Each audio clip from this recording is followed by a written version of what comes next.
I'll stand on the stage. I did this just in our last week-long event in Cancun. And I watched a man stand on the stage and tell his testimony of his healing. I looked out in the audience. There wasn't a person in the audience that was thinking about anything else. They were witnessing truth right before their eyes, a miracle. Now, you see that and you look at the person, it doesn't look like a movie star, doesn't look like a vegetarian, doesn't look like they're buffed, doesn't look like they're different than anybody else. They just look like an average person. And the most common thought that happens when you witness that is, if that person can do it, so could I. And that drops the belief right away. You cannot go back to being the same person after you witness that. It's impossible. You're witnessing that type of transformation. And stroke patients that have had a paralyzed limb for years or been blinded by a stroke, that have perfect vision again. And the scans from their physician shows a complete 100% recovery. Now, strokes don't heal if they don't heal in 2 weeks, according to the conventional model of medicine. And nerves don't really come back online if they've been damaged after a period of time. And yet we're witnessing those kind of supernatural changes. So then the belief, the subconscious belief that that is impossible. You may say, oh yeah, I believe that a person can be healed. Yeah, I believe in miracles. But when it comes time to actually execute them, you got to step outside a little bit and you got to trust a whole lot. So then when you start witnessing it, it becomes like a brush fire. I mean, we see in our events, once we start seeing those healings, we know it's going to just get better and more phenomenological. And then the side effect of that is a person with Raynaud's syndrome who has incredible sensitivity to cold, that has an immune problem, that is, you can't go out of their house. They stand on the stage and they say, I cannot believe it. I was just outside. It's November in London. I have no pain in my hands. And someone in the audience watches the same thing. We had 4 people at that event with Raynaud's syndrome go into complete recovery, into complete remission. So just like an infection spreads amongst the community and creates disease, all of a sudden health and wellness can be as infectious as disease. And wow, and all of a sudden it's the new consciousness, it's the new way. It's so we don't have to rely on something outside of us to make us feel better inside of us. We begin to figure that. Do we need a sugar pill, a saline injection, or some false surgery or procedure to change our state of being? I mean, do you need some external influence? Because the sugar pill is a symbol. It's a symbol of possibility, and the person has been conditioned that pills heal people. So they put their power into it, and the moment the physician says, this is a new drug, and the physician is enthusiastic or excited about it, that enthusiasm becomes contagious. And the person all of a sudden sees the possibility in their mind. They actually see a future, that they actually could be healthy or better. That's a clear intention.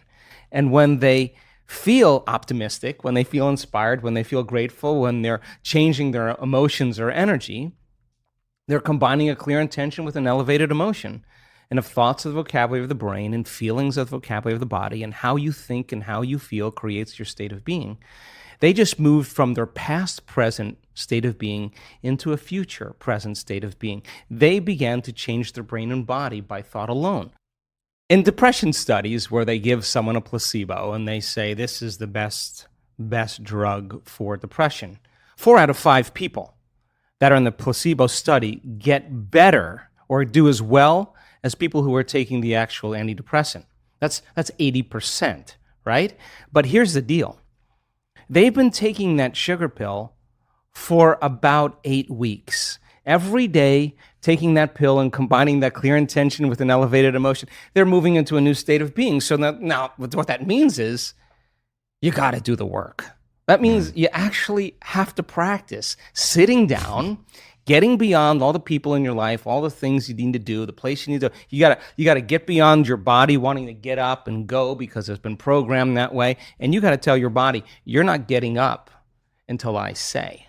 Now, this is when you come out of the bleachers and you get on the playing field, because now you have to go from the known self, disentangle from those programs, and exist in the unknown and possibilities. So then the person who's combining the clear intention with an elevated emotion and not relying on some external or exogenous substance, they're doing it by thought alone, changing their state of being, I guarantee you it's going to begin to become a habit. And they're going to know when they're there and when they're not. And the word meditation means to become familiar with. So then the more you become familiar with how you feel in changing that state of being, the easier it will be for you to do it with your eyes open as well as your eyes closed. And if you go back to the old state of being, there's a good probability that your pain or your condition will come back. So there's this kind of waltz that goes on when people are learning how to heal and change. They take a few steps forward and then a few steps back, and then 3 steps forward and only 1 step back. And they got to practice self-regulating. They got to practice what they're paying attention to, what they're unconscious of.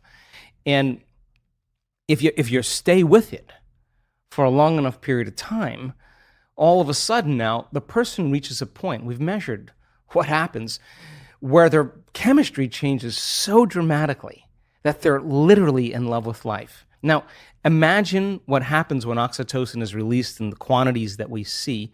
Oxytocin signals nitric oxide. Nitric oxide signals a chemical called endothelial-derived relaxing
factor, and that's a big word or set of words that just means a chemical that signals the arteries in your heart to literally expand. And when they expand, you're getting more blood flow in there. And just like when your sexual organs are aroused and there's blood flow in there, now with the same intensity, you're going to feel it right in your heart, and it's going to be way bigger. And now the person's heart is wide open. Now, so here's the question. The person feels those emotions. Do you think they're going to want to judge somebody else in that moment? You think they're going to want to hold a grudge? They're not going to try to forgive. They're going to feel so amazing. They're not going to want to lose this feeling, and they're just going to say, "I forgive you. I'm not going to give this feeling up because of you." Now that's the side effect of true transformation. The side effect is a greater level of consciousness. The side effect is a greater skill set in life. And I think that when you start getting good at this, then all the things you thought you wanted, you no longer want, because when you're creating more brain and heart coherence, you feel more whole. And the more whole you feel, the less you live in lack. So how could you want many things if you feel whole? It feels like you already have them. And that's actually when you start to see those wonderful miracles, those synchronicities, those serendipities, those coincidences happening in a person. Those are experiences coming to them. That's the field dropping breadcrumbs saying, keep going, keep going. And there's a synchronization between that person's energy and their future. And the side effect of that are signs. And that's when it gets to be exciting, because every sign does what? It creates an enthusiasm, an excitement. And you're kind of going, hey, there's another sign. I'm going to go do it again. So now you're not going, oh, I have to meditate today. Oh, geez, I got to create my life. You're looking forward You're to like, oh my God, I don't want the magic to stop happening. I'm going to get into it. And every synchronicity creates that elevated emotion, and you use that energy for the next creation. And people climb out of their lives, climb out of their path. So the body's a protein producing machine. Every single cell in your body except red blood cells makes proteins. Muscle cells make muscle proteins, actin and myosin. Skin cells make skin proteins, collagen and elastin. Your stomach cells make stomach proteins called enzymes. Your immune system makes immune proteins called antibodies or immunoglobulins. Your eye cells make eye proteins called keratin. So your body's a protein-producing machine. And in order for those cells to make proteins,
a gene has to be regulated.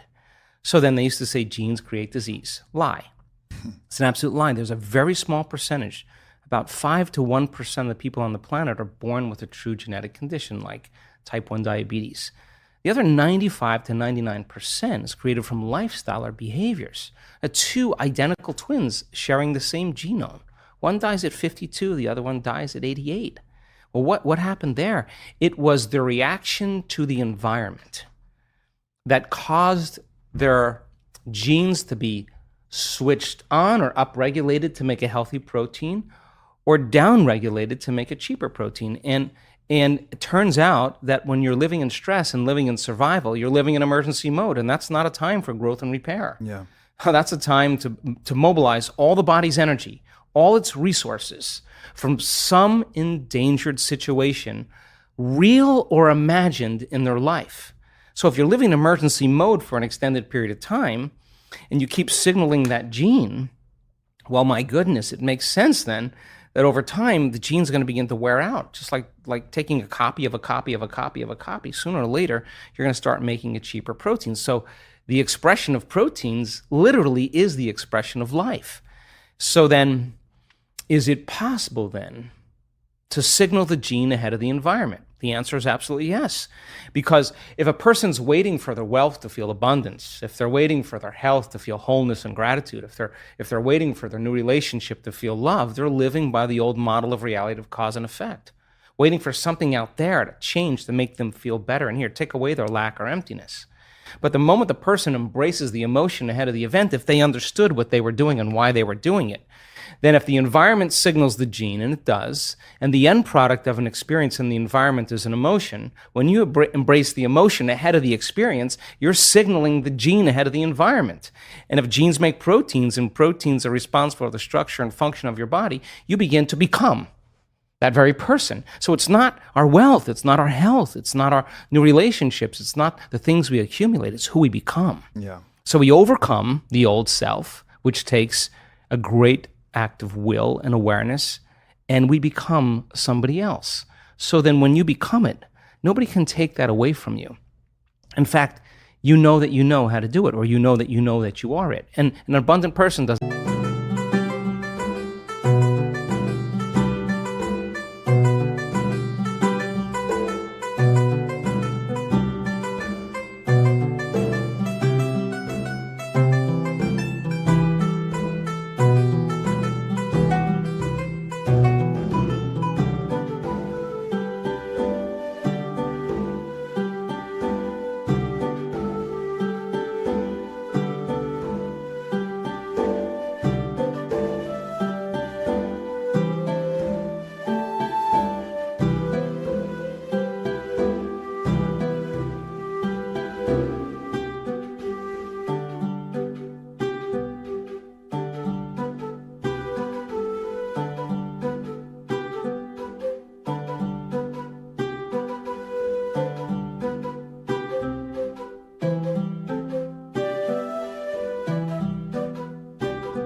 say, I'm abundant, I'm abundant, I'm abundant, or a healthy person doesn't say, I'm healthy, I'm healthy, I'm healthy. They don't say that. They are it. Yeah. So then most people have just been fooled by their senses because their 5% of their conscious mind is holding the intent, but their body is habituated into a predictable future or emotionally conditioned into the past.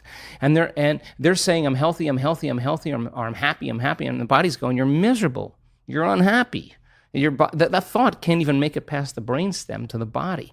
So then teaching people how to self-regulate, they have no idea when they start changing their emotional states, the amount of biological and energetic changes that take place within them and all around them. So then develop that skill and get really good at this. Then for the most part, you wouldn't be so interested in so many material things. You would be interested in facing off with yourself every day and asking, what is it that stands in the way between me and my future? What is it that stands in the way between me and my connection to the quantum field? I think that's the real question.